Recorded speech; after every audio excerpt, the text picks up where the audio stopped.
sensational box office movie in the 80s becomes this season's phenomenal afternoon drama series.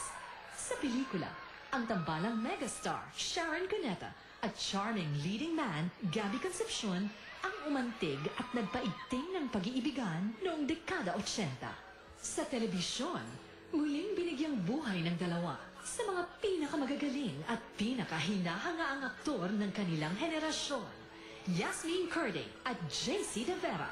Ang kwento ng pagmamahalang langit at lupa ang pagitan. Pati ba pintig ng puso? Ang mga huling sandali ng pagtibok ng mga puso. Masasaksihan na ngayong linggo. Sina Jenna at Aldrin ay maghahandog ng taos-pusong pasasalamat. Here are Yasmin and JC.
JC and Yasmin for Pati ba Pintig ng Puso. Mga kaibigan, tawagin na rin natin ang iba pang cast ng Pati ba Pintig ng Puso. Come on in, everyone! Ang dami, ang dami ka. Yan, ang dami po nila. Nakakakilig naman. Okay. Hello. Nandiyan si China. Hello. Ayan. Ito po, Karen. And si Karen, si Marco Alcaraz, si RC, si Karel. Yan, ito nga ito, si Marcus. Yan. Abangan niyo po yung huling linggo ng Pati ba Pintig ng Puso. Sobrang dami po mangyayari dito, talagang hindi bitawan yung palabas. Yasmin, Kailan to papalabas? Every? After day 17 po to, dapat ching-ching. After dapat ching-ching. 3:30 po yun. Abangan nyo po kasi marami pong highlights na ang dami-dami pong nangyari itong darating na week, Monday to Friday, na ang galing-galing lang po ng ibang mga eksena na dapat lang po talaga abangan. Talaga? Intense ba ito? Yes, ano naman ang message nyo sa mga viewers na sumuporta sa inyo everyday? Maraming salamat po sa mga nanood po ng Pati ba Pintig ng Puso. At lalo po namin pinagaganda yung show. Kumbaga, it's for everybody. Sa mga bata, everybody. At RC.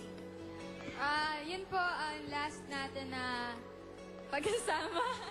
Yun, sobrang nakakamiss. Oh, hindi naman. Ate, kasi nakakamiss eh. Ngayon pala na-miss ko na eh. Ayun. Ayan, Ate gusto ko Karen. rin. Ayan, maraming salamat. Ang taas-taas ng rating namin. Grabe! Thank you lahat. Thank you.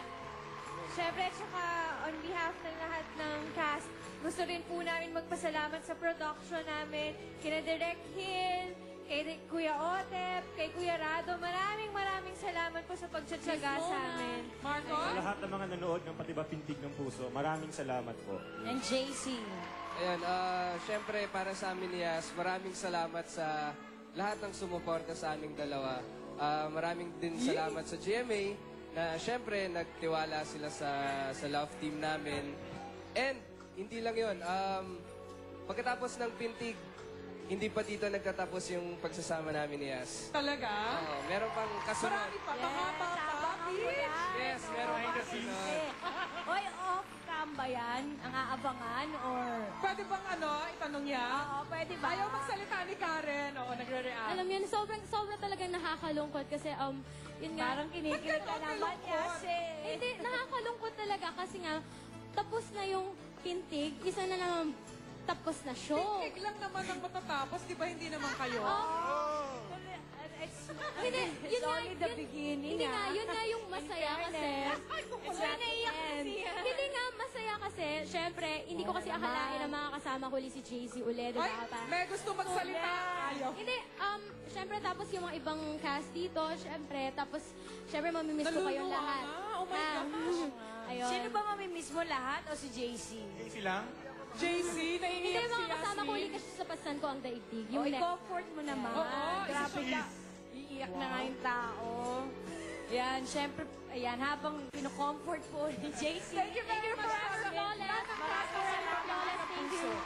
Syempre, ito, meron pa tayong ibang pintig na nararamdaman. Mga kaibigan, si Ding Dong. Ding Dong! Ano bang nangyayari dyan?